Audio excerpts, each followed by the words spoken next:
السلام علیکم ورحمۃ اللہ وبرکاتہ۔ الحمد للہ وکفا وسلام علی حبیبہ المصطفى اما بعد فاعوذ باللہ من الشیطان الرجیم بسم اللہ الرحمن الرحیم لن تنالوا البر حتى تنفقوا مما تحبون وما تنفقوا من شیء فإن اللہ به علیم صدق اللہ مولانا العظیم۔ بارگاہ رسالت معاب صلی اللہ علیہ وسلم میں درود پاک کا ہدیہ پیش کریں۔ اللہم صلی علی سیدنا و مولانا محمد معدن الجود والکرم وآلہ واصحابہ الکرام وابنہ الکریم وبارک وسلم صلاة دائمة سرمدا ابدا۔ اسلامی مہینوں کا یہ آخری مہینہ ذی الحجۃ الحرام، اور اس کے بعد پھر پہلا مہینہ محرم الحرام دو عظیم قربانیوں کو یاد دلاتا ہے، اور خاص طور پر قرآن عظیم کی ایک آیت میں نے آپ کے سامنے رکھی۔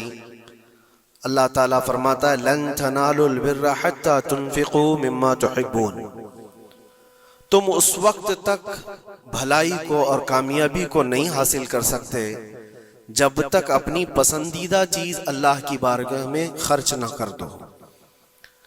اللہ تعالیٰ کی بارگاہ میں جب تک اپنی پسندیدہ چیز قربان نہیں کرتے تم اس بڑی کامیابی کو نہیں حاصل کر پاؤ۔ یہاں حکم اس لیے ہے کہ انسان کے نفس کو مارنا ہے، ختم کرنا ہے۔ عام طور پر ہم اپنی پسندیدہ چیزوں پر قبضہ کر کے بیٹھتے ہیں، ان کے ساتھ دل لگائے ہوتے ہیں۔ اسی وجہ سے حضرت سیدنا ابراہیم علیہ السلام سے جو قربانی مانگی گئی تو وہ جانوروں کی یا ان کے گھر بار کی یا کسی چیز کی نہیں، بلکہ آپ کے اس عزیز بیٹے کی جو 90 سال کی عمر میں پیدا ہوا۔ حضرت ابراہیم علیہ السلام کی عمر تقریباً 90 سال کی تھی جب آپ کے گھر حضرت اسماعیل علیہ السلام کی ولادت ہوئی، جس کو اتنے لمبی مدت کے بعد، انتظار کے بعد بیٹا پیدا ہوا ہو تو پھر وہ اپنے اس بیٹے پر کیسے جان چھڑکتا ہوگا، کتنی محبتیں اس کے ساتھ ہوں گی، باپ کی بھی اور ماں کی بھی۔ اور وہ بچہ جب جوانی کی طرف بڑھ رہا ہو اور اس وقت اللہ تعالیٰ کا حکم تھا کہ اس بیٹے کو ہماری بارگاہ میں قربان کرو، تو یہ عزیز چیز، پسندیدہ چیز اللہ کی بارگاہ میں قربان کرنا، اور وہ نبی تھے اس لیے ان کے اعتبار سے ان کو حکم ہوا۔ نبیوں کا ایمان سب سے اعلیٰ ہے اور ان کا امتحان بھی سب سے بڑا ہوتا ہے۔ عام لوگوں کو یہ حکم نہیں دیا گیا کہ تم اپنے بیٹوں کی اور بیٹیوں کی قربانی کرو۔ وہ نبی تھے اور وہ کر گزرے، انہوں نے ذرا برابر بھی ہچکچایا نہیں، بلکہ جب اپنے بیٹے حضرت اسماعیل علیہ السلام سے کہا انی ارا فی المنام انی اذبحک، مجھے خواب میں یہ بتایا گیا ہے کہ تمہیں ذبح کر دیا جائے، میں ذبح کرتے ہوئے تم کو دیکھ رہا ہوں، تو اسماعیل علیہ السلام نے نہیں کہا ابا اس چھوٹی عمر میں مجھے کہاں مار ڈالو گے، بلکہ جواب میں یوں کہا فانظر ماذا ترى، اے والد گرامی آپ کو جس بات کا حکم دیا گیا ہے آپ اس پر عمل کر جائیے، میں حاضر ہوں۔ فانظر ماذا ترى، جو کچھ آپ نے دیکھا ہے اس پر عمل کیجیے۔ اور پھر یہ بھی کہا انشاءاللہ آپ مجھے صبر کرنے والا پائیں گے۔ اور ہوا وہی کہ اسماعیل علیہ السلام کو لے کر جب حضرت ابراہیم علیہ السلام قربان گاہ میں گئے تھے تو اسماعیل علیہ السلام نے خود کہا تھا اپنے باپ سے کہ اپنی آنکھوں پر پٹی باندھ لے، کہیں مجھے ذبح ہوتے ہوئے دیکھ کر آپ کے دل میں پھر سے وہ محبت نہ جاگ جائے جو بیٹے کی محبت ہوتی ہے، اور پھر اللہ کے حکم سے پیچھے نہ ہٹ جائیں۔ ابراہیم علیہ السلام نے آنکھوں پر پٹی باندھ لی کہ اللہ کے حکم میں کوئی خلل نہ پیدا ہو۔ اپنی عزیز چیز، پسندیدہ چیز جب آدمی قربان کر رہا ہوتا ہے تو بہت ہچکچاتا ہے، کتنے خیالات اس کے پاس آتے ہیں۔ یہ نبیوں کا امتحان تھا اور ہر سال قربانی پر ہم اس کو یاد کرتے ہیں، لیکن یہ قربانی ہمیں یہ درس دے کر کے جاتی ہے کہ اے عزیزو، اللہ نے جو تمہیں دیا ہے اس میں جو سب سے پسندیدہ چیز ہے اللہ کی بارگاہ میں قربان کرو۔ ہر ایک کی الگ الگ چیزیں ہوتی ہیں پسندیدہ، پتہ نہیں کس کے یہاں کون سی چیز عزیز ہے، لیکن کچھ چیزیں کامن ہیں۔ دولت تقریباً سب کی پسندیدہ چیز ہے، اولاد تقریباً سب کی پسندیدہ چیز ہے، وقت یہ سب کا لازمی حصہ ہے اور اس کو کوئی جلدی قربان نہیں کرتا۔ تو محنت سے کمائی ہوئی دولت کو اللہ تعالیٰ کے ہاں خرچ کرو، قربان کرو، تاکہ تم اس کامیابی کو پہنچو۔ پھر بھی آپ اندازہ کرو دیتا کون ہے ہمیں رزق؟ کون دیتا ہے مال؟ سب کچھ اللہ رب العزت۔ اگر وہ حکم کرے کہ میں نے تمہیں 100 دیے ہیں، اس میں سے 50 میری راہ میں قربان کر دو، 50 اپنے پاس رکھ لو، تو بھی انصاف ہے، عدل ہے۔ اللہ کریم جس کا خود کا دیا ہوا ہے وہ چاہے تو 90% اللہ تعالیٰ یوں فرما دے کہ میری راہ میں قربان کر دو، 10 تم رکھو۔ نہیں، رب تبارک و تعالیٰ نے نہ 50 کا حکم دیا تمہیں، نہ 40 کا حکم دیا، نہ 30 کا، نہ 10 کا، بلکہ سال میں ایک مرتبہ صرف 2.5% اپنے مال سے نکالنے کا حکم دیا۔ اس میں بھی ہم دیکھتے ہیں کتنے لوگ آنا کانی کرتے ہیں، زکوٰۃ کو بچانے کے لیے ہیلے کرتے ہیں۔ وہ صرف 2.5% ہے، 2.5۔ اگر کسی کے پاس 100 حصے ہیں تو اس میں سے 2.5 یہ اللہ کی راہ میں سال میں ایک مرتبہ قربان کرنے کا حکم ہے، زکوٰۃ۔ لیکن مال کی محبت کچھ لوگوں کے دلوں پر ایسی جم جاتی ہے، اس کو بچانے کے لیے وہ کئی طرح کے ہیلے بہانے کرتے ہیں۔ جبکہ یہ بھی میں آپ کو بتا دوں، انکم ٹیکس جو ہوتا ہے وہ تمہاری انکم پر لیا جاتا ہے، جتنا تم کما رہے ہو اس پر ٹیکس دینا ہوتا ہے، لیکن زکوٰۃ انکم پہ نہیں ہے، زکوٰۃ سیونگ پہ ہے۔ جتنا تم بچا رہے ہو اس پر زکوٰۃ ہے، تم کما رہے ہو کتنا اس پر کوئی زکوٰۃ نہیں۔ اگر تم مہینے میں 1 کروڑ روپے کماتے ہو اور 1 کروڑ روپے پورے خرچہ بھی کر جاتے ہو تو سال بھر میں تم پر کوئی زکوٰۃ نہیں، کوئی زکوٰۃ نہیں۔ لیکن ہاں اگر بچا کر کے رکھتے ہو تھوڑا حصہ تو سال بھر میں وہ بچی ہوئی حصے پر اللہ کی طرف سے زکوٰۃ کا حکم ہے۔ اسی لیے اسلام میں ذخیرہ اندوزی جمع کرنا یہ ایک برا کام ہے، اسی سے دل پر میل جمع ہوتا ہے۔ جب مال زیادہ جمع ہوتا ہے تو دل کے اوپر میل زیادہ جمع ہونے لگتا ہے، اور اللہ تعالیٰ اپنے بندوں کے لیے نہیں چاہتا کہ تمہارے دلوں پر مال کی محبت کا میل جمنا شروع ہو جائے۔ اسی لیے ہر سال اتنا حصہ نکال دیا کرو۔ عزیزان گرامی وقار، یہ تو مال کے متعلق تھا، اور باقی اللہ تعالیٰ قرآن میں یہ بھی فرماتا ہے۔ مثال کے طور پر میں آپ کو بتا دوں، اللہ کے نبی صلی اللہ تعالیٰ علیہ وسلم کے پاس کچھ چیزیں آئی، آپ نے تقسیم فرما دیا، کچھ ایک حصہ کچھ باقی رہ گیا تھا، گوشت تھا یا کھجوریں تھی۔ اس گوشت کا حصہ گھر میں رکھا گیا۔ آپ صلی اللہ علیہ وسلم نے بعد میں پوچھا کتنا بچا ہے اور کتنا دے دیا گیا؟ کہا اتنا اتنا اتنا سب کچھ بٹ گیا، ایک ٹکڑا کچھ باقی رہ گیا۔ تو آپ نے فرمایا حقیقت میں جو دیا گیا ہے وہی اصل بچا ہوا ہے اللہ کی بارگاہ میں، اور جو ہم نے رکھا ہے یہ تو خرچہ ہونے والا ہے، یہ ہمارے لیے، اور جو دیا گیا وہ ہمیشہ اللہ کے پاس رہنے والا ہے۔ ما عندکم ینفد وما عند اللہ باق، قرآن میں اللہ فرماتا ہے جو تمہارے پاس ہے وہ سب فنا ہو جائے گا، اور جو اللہ کے پاس تم نے دے رکھا ہے وہ باقی رہنے والا ہے۔ اسی لیے اللہ تعالیٰ خود فرماتا ہے بنی آدم جو اپنے ہاتھ سے صدقہ کرتا ہے اس کے صدقے کو میں خود لیتا ہوں اور اس کو بچھڑے کی طرح پال کر کے بڑا کرتا ہوں۔ قیامت کے دن وہ بندہ آ کر دیکھتا ہے ایک سکہ کچھ خیرات کیا تھا اپنی زندگی میں، اور وہاں دیکھو تو پہاڑ کے برابر نیکیاں اس کی ہوں گی۔ وہ پوچھتا ہے اتنی میری کہاں سے آ گئی؟ تو رب تعالیٰ فرماتا ہے تیرے اس چھوٹے سے صدقے کو میں نے پال کر کے اتنا بڑا کیا ہے۔ تو جو تم دے رہے ہو اللہ کے ہاں وہ باقی ہے، وہ بچا ہوا ہے۔ ہوتا یہ ہے میرے عزیزوں، جو چیزیں ہماری عزیز ہیں، جو محبوب ہیں، اس کو ہم قربان کرنا نہیں چاہتے جلدی۔ ایک دانشور نے کہا تھا پھلوں کی دکان پر ایک فقیر آیا اور پھل بہت سارے رکھے ہوئے تھے۔ ایک بوڑھا فقیر، اس کو آم کھانے کی خواہش پیدا ہوئی۔ اس نے دکان والے سے کہا کہ مجھے اللہ کے نام پر کچھ دے دو۔ ظاہر سی بات ہے جو چھٹے ہوئے آم تھے، جو نکالے ہوئے تھے، جن کے اندر سڑن پیدا ہو چکی تھی، وہ سائڈ کیا گیا تھا، اس میں سے نکال کر کے اس نے دے دیا فقیر کو۔ عام طور پر یہی ہوتا ہے، دینے کے لیے جو نکالا جاتا ہے وہ الگ ہوتا ہے۔ وہ لیا، تھوڑی دیر کے بعد اس کے پاس 10 درہم تھے۔ وہ فقیر آیا اور کہا 10 درہم ہے، اس کے مجھے آم چاہیے، یہ پیسوں کے اچھے آم دو۔ تو 10 درہم لیا دکان والا اور اچھے سے چن کر کے 2 آم اس کو دیا جو بنتے تھے۔ وہ فقیر ہاتھ میں دونوں آم لیا اور پھر اللہ کی بارگاہ میں دکھا کر کہا، اے اللہ، دیکھ اس بندے نے تجھے کیا دیا ہے اور مجھے کیا دیا ہے۔ تیرے نام پر مانگا تھا تو سڑی ہوئی چیزیں دیا، اور میرے پیسوں سے دیا ہے تو اچھا دیا ہے۔ کیا یہ عام طور پر نہیں ہوتا ہمارے یہاں؟ کھانا اگر بچ جائے تو اسے تک بانٹنے میں دے دیا جائے۔ اس وقت مدرسے کے بچے یاد آتے ہیں، ولیمے میں، شادی میں، منگنی کی رسم میں کھانا بنایا جاتا اور بچ جائے تو سوچتے ہیں کسی مدرسے میں غریب طلبہ کو دے دیا جائے، یا فقیروں اور مسکینوں کو کھرچن دینے کے لیے ہم کھڑے رہتے ہیں کہ بچ گیا ہے، خراب ہو جائے گا، اس سے اچھا ہے کہ غریب لوگ کھا لیں گے۔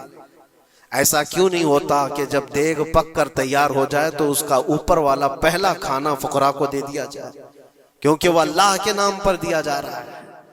ہمارے اپنے کھانے سے پہلے غربا اور مساکین کا خیال کر لیا جائے۔ اسی لیے مجھے وہ بات یاد آتی ہے، رسول مکرم صلی اللہ تعالی علیہ وسلم کی عادت کریمہ تھی، جب آپ کے دسترخوان پر کوئی فقیر آتا تو اللہ کے نبی صلی اللہ علیہ وسلم کے دسترخوان پر جو کچھ ہوتا سب سے پہلے اس کو پیش کر دیتے۔ حضور پاک صلی اللہ علیہ وسلم رمضان کے مہینے میں دسترخوان پر بیٹھے ہوئے ہیں، ایک مسافر آیا بڑی دور سے، وہ حضور کو ملنے کے لیے آیا تھا۔ حضور پاک صلی اللہ علیہ وسلم اصحاب صفہ کے ساتھ، جو 70 صحابہ، غریب صحابہ حضور کے در پر پلتے تھے، ان کے ساتھ افطاری کر رہے تھے، اور ایک مسافر آیا، اس کو بلایا گیا، آ جاؤ دسترخوان پہ۔ 70 لوگوں کے بیچ میں دودھ کا ایک پیالہ تھا بس افطاری کے لیے، اور وہ جو مسافر آیا اس کو بٹھایا گیا، بڑا بھوکا تھا، اس سے کہا گیا لو آپ تناول کرو، آپ دودھ پی لو۔ اس نے اٹھایا، کسی کا خیال ہی نہیں کیا، پورا دودھ پی گیا۔ اللہ کے نبی صلی اللہ علیہ وسلم نے مسکرا کر کہا، اللہ تیرا بھلا کرے، آتا ہے فقیروں پہ انہیں پیار کچھ ایسا، خود بھیک دیں اور خود کہیں منگتے کا بھلا ہو۔ ہماری پسندیدہ چیز اگر کوئی اٹھا لے تو پھر ہم آگ بگولا ہو جائیں۔ خاص طور پر اگر یہ آزمانا ہو تو رمضان میں افطار کے موقع پر دیکھیں، اپنے دسترخوان پر سے ہمارے سامنے کی چیز کوئی اور اٹھانے لگ جائے تو پارا چڑھ جاتا ہے، غصہ آنے لگتا ہے، ہم نہیں دینا چاہتے، وہ سارا اپنا جمع کر کے رکھا ہوا ہوتا ہے۔ یہی وہ امتحان ہے جو قرآن میں اللہ فرماتا ہے، اپنی پسندیدہ چیز جب تک تم اللہ کی بارگاہ میں نہیں قربان کرو گے اس کامیابی کو نہیں پہنچ سکتے۔ ہمارا دل چھوٹا ہے، اسی وقت اندازہ ہو جانا چاہیے کہ میرے دل میں وسعت کتنی ہے، کشادگی کتنی ہے۔ آزما کر کے دیکھ لینا، افطاری کے ٹائم پہ تھوڑا سا تمہارا شربت کوئی اٹھا لے، یا کوئی فروٹ تمہارے ادھر سے ادھر کر دے دسترخوان پر۔ جھگڑے ہوتے ہیں بہت سارے، غصے میں آگ بگولا ہوتا ہے، لال پیلا ہوتا ہے، پتہ نہیں کیا کیا سنا دے گا۔ دن بھر کا صبر کیا ہوا آدمی وہ افطاری پر موجود چھوٹے سے ٹکڑے فروٹ کے اپنے دوسرے بھوکے بھائی کو دینا نہیں چاہتا، لیکن یہی چیز میں آپ کو بتاتا ہوں، کھا کر کے جب شکم سیر ہو جائے، پیٹ بھر جائے، مسجدوں میں افطار کے بعد ہم نے دیکھا ہے ڈھیروں فروٹ کے ٹکڑے پڑے ہوئے رہتے ہیں، اب اس کی طرف کوئی دیکھتا بھی نہیں، پیٹ بھر چکا ہے، وہی فروٹ ہے، وہی شربت ہے، وہی سب کچھ ہے، لیکن وہ گرا ہوا ہے، پڑا ہوا ہے، کہیں تو گٹروں اور نالیوں میں پھینک دیا جاتا ہے، یا اگر کوئی کھانے والا نہ ہو تو پھر رمضان میں مانگنے والے یا فقیروں کو ڈھونڈا جاتا ہے۔ اپنا پیٹ بھر جانے کے بعد پھر فقیروں کو ڈھونڈنا، یہ وہ امتحان نہیں ہے جو ابراہیم علیہ السلام نے دیا تھا۔ ہاں، اللہ کے نبی صلی اللہ تعالی علیہ وسلم کے جو اخلاق تھے وہ صحابہ میں بھی تھے، صحابہ کرام رضوان اللہ تعالی علیہ اجمعین کی وہ باتیں میں آپ کو بتاؤں۔ حضور پاک صلی اللہ علیہ وسلم کی بارگاہ میں ایک مہمان آتا ہے رات کے وقت، اور حضور صلی اللہ علیہ وسلم اپنے صحابہ میں فرماتے ہیں ہے کوئی جو میرے مہمان کی مہمان نوازی کرے اللہ اسے جنت سے کھانا کھلائے. صحابہ تو ظاہر سی بات ہے ہر نیکی کو چڑھ کر کے لیتے تھے. ایک صحابی تھے حضرت طلحہ رضی اللہ تعالیٰ عنہ, انہوں نے کچھ دیکھا ہی نہیں گھر میں ہے کہ نہیں ہے, فوراً کہا یا رسول اللہ اس میں لے جاتا ہوں. حضور پاک صلی اللہ علیہ وسلم سے درخواست کی اور لے کر کے گھر آ گئے. پتا چلا بیوی کو نے کہا پہلے تو ہمارا خود کا ہی کھانا نہیں ہے, آپ مہمان بھی لے آئے. صحابی رسول نے اپنی بیگم سے پوچھا کتنا ہے, کہا ایک آدمی صرف کھا سکتا ہے. اور گھر میں کتنے لوگ ہیں, شوہر بیوی اور ایک چھوٹا بیٹا, اب ایک مہمان آیا ہوا ہے. صحابی رسول نے اپنی اس فکر کا اظہار کیا بیگم سے کہ اب کیا ہوگا, ایک آدمی کھا سکتا ہے اور 4 لوگ یہاں موجود ہیں. اللہ اکبر. وہ خواتین بھی حضور کے زمانے کی کیسی تھی, انہوں نے کہا اپنے شوہر سے گھبرائیے مت, میں بچے کو تھپکیاں دے کر سلا دوں گی, آج ایسے سلا دوں گی, اور دسترخوان پر جب بیٹھے آپ کو کھانا میں پروس دوں گی, اور پھر بتی اچانک گل کر دیں گے, چراغ بند کر دیا جائے گا, آپ کھانے جیسا منہ چلاتے رہیں اور اس مہمان کو لگے کہ آپ بھی کھا رہے ہیں, اور کھانا پورا اس کے سامنے رکھیں تاکہ وہ پیٹ بھر کر کھا لے. ایک آدمی کے کھانے کے لیے یہ ہیلا کیا جا رہا ہے, خود بھی بھوکے ہیں. ایسے ہی ہوا, دسترخوان بچھا ہے اور صحابی رسول نے کھانے کا برتن ان کے سامنے پیش کیا اور اچانک چراغ کو بجھا دیا گیا, اندھیرا ہے. انہوں نے افسوس کا اظہار کیا, کہا اتفاق ہے چراغ گل ہو گیا, آپ کھا لیجئے, ہم بھی کھا رہے ہیں. اور سارا کھانا اس مہمان کے سامنے رکھا. مہمان کو یہ لگتا رہا کہ یہ لوگ بھی کھا رہے ہیں, اور پورا کھانا وہ پیٹ بھر کر کھا لیا, شکم سیر ہو گیا. اور اس کے بعد برتن اٹھا دیا گیا. وہ صحابی رسول حضرت طلحہ بھی بھوکے سوئے, ان کی بیوی بھی بھوکی سوئی, ان کا بیٹا بھی بھوکا سویا, صرف ایک مہمان کی مہمان نوازی کے لیے. اپنی عزیز چیز, اپنی پسندیدہ چیز قربان اللہ کے نام پر. لیکن میرے عزیزوں, واقعہ صرف اتنا ہی نہیں ہے. صبح ہوتی ہے, حضور پاک صلی اللہ علیہ وسلم صحابہ سے کہتے ہیں طلحہ کہاں ہیں. حضرت طلحہ اس مہمان کے ساتھ آئے, حضور دیکھ کر مسکرانے لگے. طلحہ تمہاری مہمان نوازی کی تعریف جنت میں فرشتوں کے درمیان ہو رہی ہے. اللہ تبارک و تعالیٰ تمہاری مہمان نوازی کی تعریف فرما رہا ہے. جبرائیل آئے تھے اور مجھے بتا گئے کہ آپ کے ایک صحابی نے اللہ کے نام پر اپنا سب کچھ اس مہمان کو کھلایا ہے. یہ ہے جس کو ایثار کہتے ہیں, اس کو کہتے ہیں یہ قربانی. پیٹ خالی ہو اور دوسرے کا خیال ہو. پیٹ بھر جانے کے بعد تو پھر وہ ویسٹیج دینے کی بات آتی ہے, اپنے گھر کا بوجھ نکالنے کی بات آتی ہے. اچھی چیز جب اللہ کریم کی بارگاہ میں دے دیا جائے تو وہی قرآن میں اللہ نے فرمایا لن تنالوا البر حتى تنفقوا مما تحبون. تم اس وقت تک اس کامیابی کو نہیں پہنچ سکتے جب تک کہ اپنی پسندیدہ چیز اللہ کی بارگاہ میں قربان نہیں کرتے. پسندیدہ کا لفظ ہے, اپنی چاہی ہوئی چیز کا ہے. اسی لیے عزیزان گرامی وقار, حضور اکرم صلی اللہ تعالی علیہ وسلم کے صحابہ میں سے ہم نے دیکھا ہے ان صحابہ اکرام نے کبھی ان چیزوں کو ایسا پسند نہیں کیا, ایسا پیار نہیں کیا دنیا کو گلے لگا کر. اس کے باوجود بھی اس کو قربان کرتے رہے, قربان کرتے رہے. جو چیز دنیا میں تمہیں غافل کرتی ہے وہ یہی چیزیں ہیں جس کو اللہ تعالیٰ تم سے دور کرنا چاہتا ہے.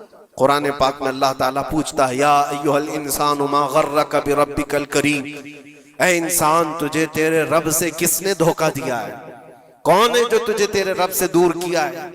یہ تمہاری دکانیں, یہ تمہاری جائیداد کا حساب کتاب, یہ تمہاری اولاد کی محبت, تمہاری بیویوں کی محبت, یہ وہ ساری دنیا ہے جو تجھے اللہ کی عبادت سے دور کیے جا رہی ہے. کیوں وقت پر تمہاری نماز ہوتی نہیں؟ ریزن خود تلاش کر لینا آپ جا کر کے. ظہر میں کہاں تھا, کون سی چیز نے مجھے نماز سے روکا تھا؟ عصر میں کہاں تھا, کس چیز نے مجھے سجدہ کرنے سے دور کر دیا؟ ریزن آپ خود ڈھونڈو, روزانہ آپ خود ڈھونڈو. مغرب میں کیوں سر نہیں جھکا پایا میرے رب کی بارگاہ میں؟ کون سی چیز مجھے روکی تھی؟ کیا میں دکان پر بیٹھا تھا؟ تو وہ دنیا ہے جو دھوکہ ہے جو تجھے اللہ سے دور کر رہی ہے. یا تم دوستوں کے ساتھ بات چیت میں بیزی ہو گئے تھے تو یہ دوست شیطان ہیں جنہوں نے تجھے اللہ سے دور کیا تھا. یا کوئی اور چیز تھی، موبائل میں بیٹھا تھا، گیم کھیل رہا تھا، یہ وہ دنیا ہے جو تجھے اللہ سے دھوکہ دی ہوئی۔ ٹی وی میں بیٹھا تھا، میچ میں بیٹھا تھا، کھیل کود میں تھا، یہ ساری چیزوں کا ریزن آپ خود ڈھونڈو۔ یہ عبادتوں سے کون ہے جو مجھے دور کیا ہے؟ اللہ کریم کی بارگاہ میں سر جھکانے سے کون سی چیزیں روک رہی ہے؟ مجھے بتاؤ قسم رب ذوالجلال کی، آج کسی نے تمہارے گردن پر تلوار رکھی ہے کہ اگر سجدہ کرو گے تو کاٹ دیے جاؤ گے، مار دیا جاؤ گے؟ کسی نے تم کو نیزہ دکھا کر کہا کہ مسجد جاؤ گے تو گھونپ دیا جائے گا؟ کوئی چیز نہیں ہے، تمہارا نفس ہے جو تمہیں دور کیا ہوا ہے، تمہاری اپنی وہ چیزیں ہیں جن کو تم دل سے لگائے ہوئے ہو۔ اللہ کریم کی بارگاہ میں آنے کے لیے جو اہمیت تمہیں دینا چاہیے وہ دوسروں کو اہمیت دینے لگ گئے۔ اسی لیے ایک بزرگ نے کیا خوب کہا تھا، وہ اپنے مرید کی دکان میں گئے، بہت بزی شیڈول تھا اس مرید کا، دکان میں اتنے گاہک ہوتے تھے، بھیڑ ہمیشہ، وقت ہی نہیں ملتا تھا بیچارے، لیکن پیر صاحب آئے ہیں دکان میں تو عزت و احترام ہونی چاہیے۔ اپنے مرشد کو اس نے بلایا، کرسی پر بٹھایا، بہت دیر تک وہ اس کی دکان میں پڑھتے رہے، بیٹھے رہے۔ وہ بھی خوش باش تھا، پیر صاحب آئے ہیں، پڑھے تو اور برکت، اور اس کو وقت ہی نہیں ہے۔ تھوڑی دیر کے بعد پیر و مرشد نے اس کے دکان کی چیزیں اٹھا کر کے جو ڈبے وغیرہ تھے سونگنے لگے، یہ سونگا وہ سونگا۔ اس مرید نے پوچھا حضور یہ آپ کیا کر رہے ہیں، کیا سونگ رہے ہیں؟ کہا میں یہ دیکھ رہا ہوں کہ ان ڈبوں میں کہیں تو پخانا تو نہیں کرتا، کہیں تو اپنی حاجت اسی میں تو نہیں کرتا۔ اس نے کہا کیوں آپ ایسا کہہ رہے ہیں؟ کہا تو جتنا بیزی ہے جانے کا موقع کہاں ملتا ہوگا، یہی تو اپنا ٹوائلٹ بھی کرتا ہوگا۔ اس نے کہا حضور اتنا وقت تو نکال لیتا ہوں، طہارت کے لیے جا سکتا ہوں، استنجا پخانے کے لیے تو جا سکتا ہوں۔ زوردار تماچا انہوں نے لگایا، اپنے پیٹ کی گندگی نکالنے کے لیے تیرے پاس وقت ہے، اس رحمان کے دربار میں سر جھکانے کے لیے تیرے پاس وقت نہیں، تو نے کس چیز پر اپنا دل لگا رکھا ہے؟ یہ تھی ان کی تربیت۔ حقیقت ہے میرے عزیزوں، ہم اگر ریزن ڈھونڈیں تو چھوٹی چھوٹی چیزوں کے لیے ہم اپنا وقت بھی دیتے ہیں، پیسے بھی دیتے ہیں، لیکن اللہ کریم کے ساتھ تمہارا کیا سلوک ہے؟ یہ حدیث سنا کر میں بس ختم کرتا ہوں۔ اللہ کریم خود فرماتا ہے، یہ حدیث قدسی ہے، حدیث قدسی اس کو کہتے ہیں، فرمان اللہ کا ہے، زبان رسول اللہ کی۔ اللہ فرماتا ہے انا عند ظن عبدی بی، بندہ میرے متعلق جیسا گمان کرتا ہے میں اس کے ساتھ ویسا سلوک کرتا ہوں۔ تم اللہ کریم کے لیے کیا مقام رکھتے ہو اپنے دل میں؟ اللہ کی بارگاہ میں آتے ہو تو کس طرح؟ اسی لیے حضرت رابعہ بصریہ رضی اللہ تعالیٰ عنہا کو ہم نے سنا ہے کہ جب وہ نماز کے لیے جاتی تو دلہن کی طرح سج کے جاتی تھی، پورے تیار ہو کر۔ پوچھا ان سے کسی نے تو وہ کہتی تھی میں چاہتی ہوں کہ اللہ نے جتنی نعمتیں مجھے دی ہیں اس بادشاہ کو نہ دکھاؤں تو پھر کس کو دکھاؤں؟ اس بادشاہ کی بارگاہ میں جا رہی، دنیا والے سیٹھوں کے سامنے جانے کے لیے سجتے سورتے ہیں، میں خلاق العالمین کی بارگاہ میں جانے کے لیے سجتے ہوں۔ اور ہمارا کیا مزاج ہے؟ ہم نے دیکھا ہے مسجد میں آنے کا انداز کس کا کیسا ہے؟ تم بادشاہ ہے، دو جہاں کے دربار میں آ رہے ہو تو کس انداز سے آنا چاہیے؟ یہ ساری چیزیں آپ ذہن میں رکھو۔ اللہ کریم کے لیے تمہارے دل میں کیا مقام ہے؟ ظاہر سی بات ہے تمہیں آج بھی اپنے پیٹ کی غلاظت نکالنی ہو کہیں راستے پر تو شوچالیہ ڈھونڈتے ہیں اور پیسے دے کر کے جاتے ہیں۔ مسجد کی کیا کیا چیزیں مفت میں استعمال کرتے ہیں، کبھی اس کا خیال آتا ہے کہ ہم یہاں کی اے سی، یہاں کے پنکھے، یہاں کے قالین، یہاں کا پانی سب کچھ استعمال کرتے ہیں، لیکن مسجد میں جو ڈبہ گھومتا رہتا ہے تو لوگوں کو ایسا لگتا ہے کہ یہ تو صدر سیکریٹری کے لیے گھومتا ہے، یہ کمیٹی کے لیے جاتا ہو۔ آپ اس وہم و گمان سے نکل جاؤ، اللہ کی بارگاہ میں 1 روپیہ بھی جو دیا جاتا ہے وہ شمار ہوتا ہے دنیا بھر کے تمام دولتوں سے زیادہ عزیز اللہ کی بارگاہ میں وہ پیسہ ہے جو یہاں صفوں میں آپ نے اللہ کے نام پر دیا ہوا۔ اپنی عادت رکھو کہ مسجد کے لیے ہمارے دل میں کیا احترام ہے۔ دوسری دنیاوی کسی بھی چیز کو دیکھنے کے لیے ٹکٹ دیتے ہیں، وہاں چھوٹی موٹی چیزوں کو خرچ کرنے کے لیے ہم بے پناہ پیسے خرچہ کرتے ہیں، پان میں، بیڑی میں، سگریٹ میں، تھوکنے میں کتنے پیسے برباد کیے جاتے ہیں۔ اللہ تبارک و تعالیٰ کے نام پر جب بات آتی ہے تو کیوں دل پر یہ بوجھ ہوتا ہے؟ یہ علامت ہے کہ دل جب کالا ہو جائے اور رب تعالیٰ سے بندہ دور ہو جائے تو اللہ کی بارگاہ میں دینے سے وہ کترانے لگتا ہے۔ اپنے دل کا علاج کرو اور اللہ کی بارگاہ میں یہ دعا کرو کہ مولا مجھ پر میرے نفس کو غالب ہونے سے بچا لے اور میرے دل کو پاک کر کے تیری دربار میں ہمیشہ جھکنے والا دل بنا دے۔ یہ دعا کرو کہ رب تبارک و تعالی مرنے سے پہلے ہمارے دلوں کو پاک و صاف فرمائے اور خالص اس کی رضا کے لیے ہمیں ہماری عزیز چیزوں کو قربان کرنے کا اللہ تبارک و تعالی ہمیں موقع عطا فرمائے۔ اور خاص طور پر یہ دعا کہ رب العالمین جب آخری وقت آئے تو تیرے حبیب پاک کی عزت کے لیے مرنے کی توفیق عطا فرما اور اس راستے میں ہمیں شہادت عظمی نصیب فرما، تیرے نبی کے قدموں میں دفن نصیب فرما۔ وآخر دعوانا الحمدللہ رب العالمین۔ السلام علیکم۔